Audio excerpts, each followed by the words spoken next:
Ah, Premonição. Aquela série de filmes de terror que faz a gente morrer de medo de água escorrendo, parafusos frouxos ou basicamente qualquer coisa movida a eletricidade. Sério, eu adoro como essa franquia constrói tensão e agonia a partir de elementos sempre muito triviais que vão se juntando numa cascata infeliz de acontecimentos para criar verdadeiras catástrofes de todo tipo possível, que com certeza já passaram pela cabeça de todo mundo, né? Em algum momento de devaneios mentais sensacionalistas. Tipo, sabe quando você pensa, nossa, e se o chão caísse do nada e eu estivesse prestes a ser lançado dezenas de metros abaixo? Será que eu ainda conseguiria me segurar nesse pedaço que ainda não desabou? Ou será que um piano deslizaria na minha direção, me empurrando para a morte certa? Esses são filmes sobre as piores hipóteses fatais do mundo sendo materializadas para o infortúnio dos personagens, claro, mas também para o nosso deleite, né? Já que ver os outros se lascando no cinema é uma das formas mais satisfatórias de catarse coletiva, mesmo que ela nos atinja em áreas capazes de realmente nos assustar. O Stephen King fala muito sobre isso no livro Dança Macabra, que analisa o efeito de obras de terror e conclui, dentre muitas ideias, que o terror é uma experiência terapêutica de conquista dos nossos medos através da exposição a essa materialização dos medos, na tela do cinema ou nas páginas de um livro. E nesse sentido, eu adoro como a franquia Premonição nos apresenta todo um leque de acidentes cada vez mais absurdos, mas nunca impossíveis de acontecerem conosco também, na maior parte, claro, né? Eu duvido muito que alguém pudesse ser sugado pela bunda num ralo no fundo da piscina. E é claro que o objetivo principal da coisa toda é nos divertir e nos aterrorizar de um jeito assumidamente frontal, né? Escapista e longe de qualquer profundidade filosófica sobre a morte em si. Mas talvez, nos bons filmes dessa série, a gente não saia dali um pouquinho mais prudentes, né? Um pouco mais alertas aos possíveis perigos que a vida mundana nos oferece. Eu, pelo menos, passei a prestar mais atenção a esses parafusos frouxos, goteiras e tomadas depois de reassistir esses filmes essa semana. Sim, porque eu nem estava planejando falar sobre Premonição 6, o novo filme lançado há algumas semanas, mas para quem não sabe, né, toda sexta-feira eu abro a caixinha de perguntas lá no meu Instagram e num desses dias o pessoal mandou uma enxurrada de perguntas sobre Premonição e isso me deu o pontapé que eu precisava para revisitar esses filmes que eu só vi quando era adolescente e que eu admito que eu não me lembrava tão bem assim. Tanto é que eu descobri que eu nunca tinha visto Premonição 5, que saiu em 2011. Então foi bacana ter esse empurrãozinho de vocês para eu completar essa lacuna cinéfila super importante. Com isso em mente, eu vou mais fazer um panorama geral do que eu acho da franquia aqui nesse vídeo, que vai me levar eventualmente ao sexto e mais recente filme. Então vamos lá, né? Com aviso de spoilers, porque não tem muito o que fazer se eu não puder comentar algumas das mortes específicas da série. E no final eu faço um ranking rápido de todos eles, para vocês saberem qual que é o meu favorito. Bom, eu costumava achar que o primeiro era o melhor de todos, porque eu sempre considerei a premissa inicial dele super relacionável, né? Que é o lance do desastre aéreo. É aquela coisa, só existem dois tipos de pessoas, aquelas que têm medo de voar de avião e aquelas que mentem dizendo que não tem. E o filme brinca muito com essa noção de que uma simples viagem é capaz de mudar o destino de tantas vidas e como escapar desse destino fatídico causaria uma espécie de ruptura na ordem natural das coisas. Ao ponto de essa ruptura retornar para assombrar os personagens na forma dessa morte que a franquia nunca apresenta de um jeito explicitamente visual. A morte é sempre uma sensação, um arrepio, né? Um vento e um som desconcertante. Embora, nesse primeiro filme, talvez até por uma necessidade de orçamento, a morte é muito mais presente nesses elementos de sugestão do que nos acidentes em si. A direção do James Wong se dedica muito mais a construir um clima prévio do que a se divertir com a matança que vem em seguida, e o resultado é um filme que se apoia mais na paranoia e no senso de isolamento do protagonista e dos personagens próximos, que percebem o que está acontecendo com eles, em oposição aos policiais que perseguem ou os familiares que não compreendem o sofrimento psicológico desses adolescentes. Então é um filme de tensão mais psicológica do que explícita, né? E eu gosto desse ângulo, mas eu confesso que, vendo hoje em dia, fica nítido que a franquia melhora quando ela tem um pouco mais de grana para gastar, elaborando com mais complexidade as sequências de morte. Então, por mais que seja tortuoso ver a professora se lascando quando tenta cozinhar o jantar, eu não acho o resto das mortes muito memorável assim, né?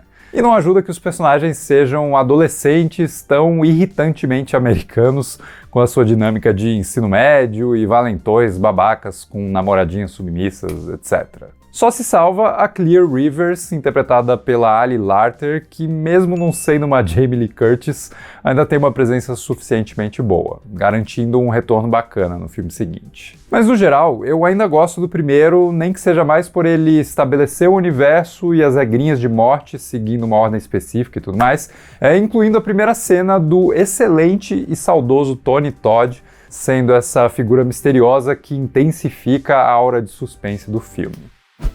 Premonição 2, dirigido pelo David R. Ellis, segue numa linha semelhante, só que daí eu já gosto bem mais de como as sequências mortais são elaboradas e trazem um senso bacana de progressão da tensão dessa vez. Com um ótimo exemplo sendo a cena inicial do acidente na estrada, com as toras de madeira caindo e causando um engavetamento épico e ridiculamente explosivo. Eu também prefiro essa dinâmica dos personagens porque os mais irritantes morrem logo no início, aqueles amigos universitários de besterol americano, e o que sobra é essa parceria entre a Kimberly e o policial tentando dialogar com um grupo muito mais eclético de pessoas. E contando com o retorno da Clear Rivers quase num movimento de sequência legado antes desse termo existir, né? Essa coisa de trazer um dos protagonistas do filme anterior para ele participar de novo da maldição da vez, mas a partir de uma posição mais experiente. Eu gosto também que as vítimas ganham um mínimo de desenvolvimento e contexto particular, como a sorte azarada do cara que ganha na loteria horas antes de se envolver nesse acidente e ficar marcado para morrer, numa ideia que rende a morte mais engraçada do filme, quando ele queima todo o seu apartamento e aí cai do lado de fora e escorrega no macarrão que ele mesmo jogou pela janela para ser esmagado pela escada de incêndio, né? Ou então o moleque que é completamente achatado pelo painel de vidro, a mulher viciada em trabalho que morre empalada quando o airbag abre e pressiona ela contra um cano afiado de metal, e a ironia dessa morte acontecer por conta de um airbag que deveria ser um equipamento de proteção. É muito bom. No geral, esse filme se diverte bem mais com essa fórmula da franquia, indo além e até brincando com as suas regrinhas, né? Como a noção de que se você tiver uma parada cardíaca e voltar, a morte te liberta de morrer depois. Isso rende, até onde eu me lembre, a única vez em que algum personagem da franquia realmente fica vivo no final, né? E não morre depois nem nos outros filmes. Me corrijam se eu estiver errado, mas eu acho que é isso que acontece com a Kimberly e o policial. Já o terceiro filme, que volta a ser dirigido pelo James Wong, assume de vez a qualidade de parque de diversões da franquia no melhor estilo Scorsese de definir esse tipo de cinema e situa o acidente principal justamente numa montanha-russa. De novo, um dos nossos medos mais frequentes, né? Que algo dê errado nesses brinquedos e a gente saia voando e vire purê depois de cair no chão. Mais uma vez, eu gosto da dinâmica entre os personagens, já que existe um conflito entre o casal sobrevivente principal, porque ele não é exatamente um casal, né? A Wendy e o Kevin perdem os seus respectivos parceiros no acidente e precisam trabalhar juntos para descobrir o que está rolando depois, sendo que eles não eram muito amigos assim, né? E eu ouso dizer que o filme traz a melhor atuação de toda a franquia, já que a Mary Elizabeth Winstead claramente é uma atriz muito mais talentosa que todos os outros elencos dos filmes, né? Mesmo que o seu papel seja simples e formulaico para um filme desse tipo, a gente percebe na hora o quanto ela eleva a personagem e faz com que ela seja crível e interessante, né? Sendo um prenúncio dos ótimos trabalhos que a Mary faria depois. Scott Pilgrim, Rua Cloverfield e até o Aves de Rapina. Ela tá ótima ali também. Para completar, as mortes continuam criativas e bem desenvolvidas, com destaque pro brother sendo esmagado na academia, né? Um medo muito real, eu confesso. Além da menina tomando headshot com uma arma de atirar pregos e a melhor de todas, as garotas queimando vivas na cama de bronzeamento, com a montagem fazendo um dos cortes secos mais sublimes do cinema de terror, quando essas camas viram caixões instantaneamente. Ah, a magia do cinema. Pena que Premonição 4 acaba com essa ótima progressão de qualidade na franquia, né? Sendo o pior de todos, disparado, na minha opinião. O filme veio na época super irritante do 3D e para surfar nessa onda ele troca boa parte da criatividade que existia antes pelo truque barato de jogar as coisas na nossa cara, sem contar o uso frequente de uma computação gráfica absurdamente ruim, pensando no que a gente costumava ver em 2009.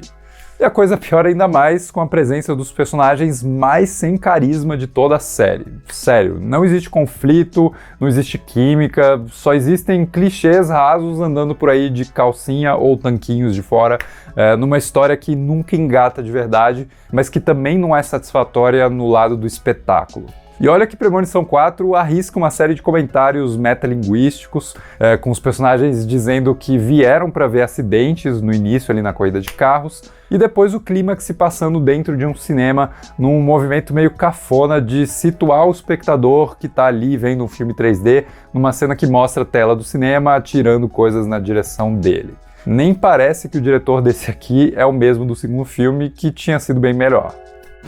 Já a Premonição 5 se redime bastante desse péssimo quarto filme, principalmente porque a gente consegue notar um cuidado muito maior ao que faz essa franquia algo distinto dentre outras séries de terror no cinema. Eu até sinto que existe um certo amadurecimento no quinto filme, né? A sequência inicial mostra uma ponte estaiada caindo de um jeito sensacionalmente catastrófico, e o roteiro permite que a cena demore, construindo com muito mais calma a ordem de mortes inevitáveis dos personagens e criando quase uma mini aventurinha até que essa premonição retorne para o momento inicial, como acontece em todos os outros filmes. Além disso, o roteiro tira proveito de um elemento quase nunca explorado até então, que é a noção de que você pode escapar da morte matando uma pessoa inocente e roubando o tempo de vida que ela teria, né? O que acaba criando um antagonismo muito mais proativo num dos personagens e adicionando um pouco mais de complexidade a esses relacionamentos. O que combina também com o fato de o grupo infeliz da vez ser formado por colegas de trabalho,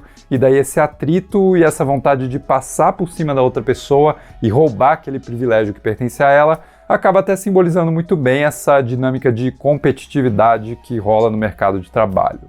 Talvez eu esteja interpretando demais isso, mas sei lá, me permitam só esse pequeno mergulho temático numa franquia que é mais só divertida mesmo. Aliás, a empresa do filme é uma empresa de papel e conta até com o Todd Packer como um dos funcionários, o que me faz realmente pensar que Premonição se passa no mesmo universo de The Office. Mas enfim, eu gosto até da reviravolta que acontece no final e que me pegou bem desprevenido, já que eu não tinha visto esse filme quando ele foi lançado. E eu gostei muito de como ela se conecta ao passado da franquia de um jeito bem cíclico, né, digamos assim. As mortes não são tão memoráveis assim, mas eu ainda gosto muito da sequência do laser no olho da mulher e da estátua do Buda esmagando o cara que queria tirar proveito da massagista bonita.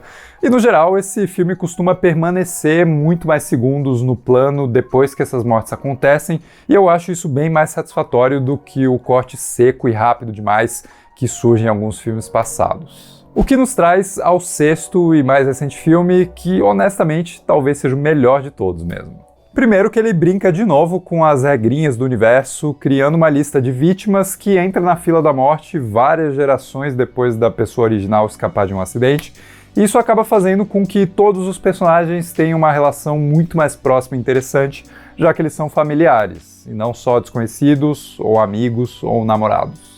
E o filme já começa com tudo, né? Apresentando uma sequência inicial super elaborada no bar e restaurante que fica no topo de um mirante e que vai lentamente se desmoronando em desastres cada vez maiores, com a montagem encontrando momentos de respiro entre as partes mais drásticas desse evento, sustentando a tensão pelo medo de altura e pela dor a um nível enorme e oferecendo uma catarse maravilhosa no final.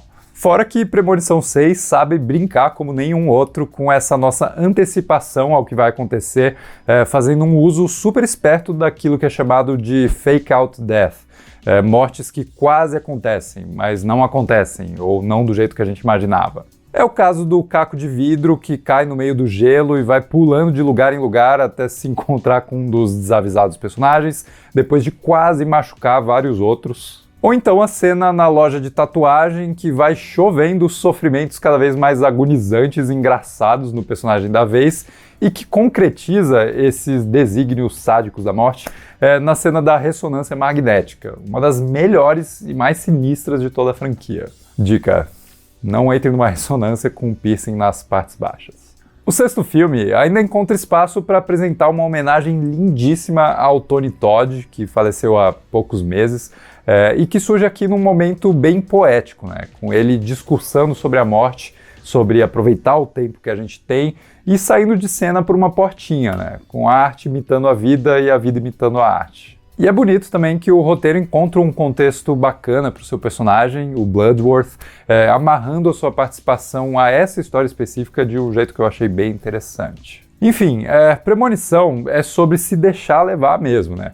E ainda que nem todo filme seja um absolute cinema inquestionável, eu acho que existe algo muito honesto nessa série de histórias que dialogam tão bem com a nossa ansiedade em relação ao maior mistério da nossa existência, né?